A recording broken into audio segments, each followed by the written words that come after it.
So if I could ask you a little bit about how we measure success in schools. The state's current, given that test scores are often driven by socioeconomic and other factors, do you think the state's current accountability system is giving parents a fair and accurate measure of how our schools are doing? I think that we have an overemphasis on the testing today as compared to what is needed. Now, that's not to say you're not going to have testing. Of course you're going to have testing. You're going to have some standardized testing. But kids aren't standard. At the end of the day, we're preparing kids for life. And there are a lot of different pathways to being successful in life. And when you try to derive everything according to a standardized testing process, you're treating kids who are not standard as though they are standard. And so kids bring different types of challenges to with them to school.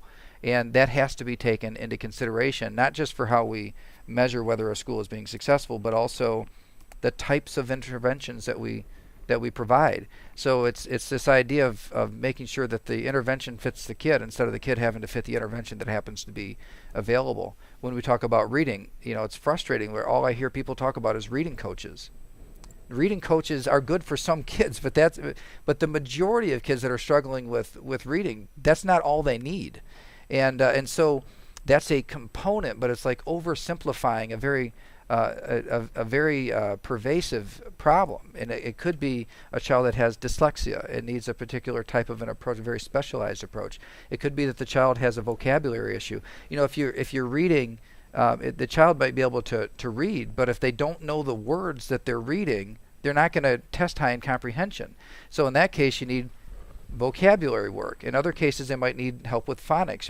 But if we're providing a one-size-fits-all intervention and never really getting to the root of what is causing the problem for this child being behind in the first place, the intervention won't work.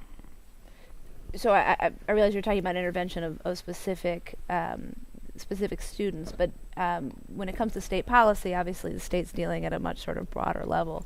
And when we talk about state intervention in education, one of the things we often talk about is school closings and using test scores to decide which schools should be open and which schools shouldn't. What role do you think the state should be playing? Should the state be playing a role in deciding whether or not schools should close, or should the state be? There's absolutely an accountability role that the state needs to play, but I look at it as a very long-term partnership process. And you might get to a point at the end of the day when it's just you've been through all the different possibilities. You just can't make the types of changes that need to be made. But it should be earlier intervention and prevention of school closing, as opposed to instead of having a school closing process, why not have a school improvement process that serves as a prevention of the need to close schools in the first place. And that is I'll always resort back to the individual student approach. But collectively, that's really what it's about. I mean, if you do well with individual students, you're going to have a good outcome as a whole for the school, and that's why I'm just concerned about this overemphasis on testing. Preparing a kid to take a test is not the same as preparing them to be successful in life. And while again I'll acknowledge you have to do some testing, that's not what it's about. It shouldn't be that is ultimately the thing. Right, the test is not the point of it. The child learning is the point, and you can't always measure that in the exact same way. And frankly, I'm not sure that we should, because there are so many different pathways that a child could take to being successful in life, and so most of us, we have strengths and we have weaknesses, and we build our lives around the things that we're good at, right? The things that we're interested in, the things that drive us. And I think about when I went to school, what got me up in the morning, why I went to school, was music. It was music. I had a music class, and there was this one girl in one of my classes too. We've been married for 22 years now, but I mean, it was a thing that had me motivated. I was a better math student because I had choir class. I was a better science student because I had theater. I mean, that's what I was passionate about, and that's the part that I'm determined in my education white paper that I put out is that we have to get away from this one-size-fits-all approach where kids are exploring their passions.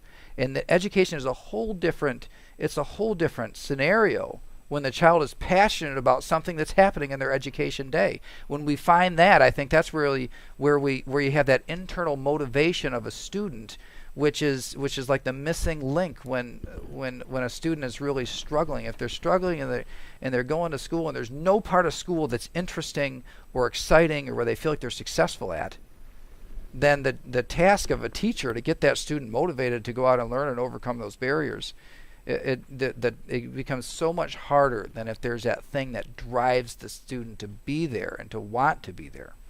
Lieutenant Governor, before we leave the topic of education, I want to ask you something that you talked to Aaron a little bit about, was about the governance structure of the Michigan Department of Education. Do you think that should change? Do you think the governor should be appointing the State Board of Education and then therefore appointing the superintendent? Would you change anything about the makeup of the MDE? You know, it's a constitutional issue, and I think you can make a strong argument for making a change, but I'm not really interested in. I don't think that's really the problem. The governance and how people are elected and selected to go on the ballot and that sort of thing. When you bring a unifying approach and you have a new and a better mission for the Department of Education, I think that organization itself is going to do better. But to go off on try and get a constitutional amendment to try out another governance structure to see if it works any better than the current one, I just think that's a whole lot of time and energy that ought to be spent on the mission of the Department of Education as opposed to the governance structure of it in the first place.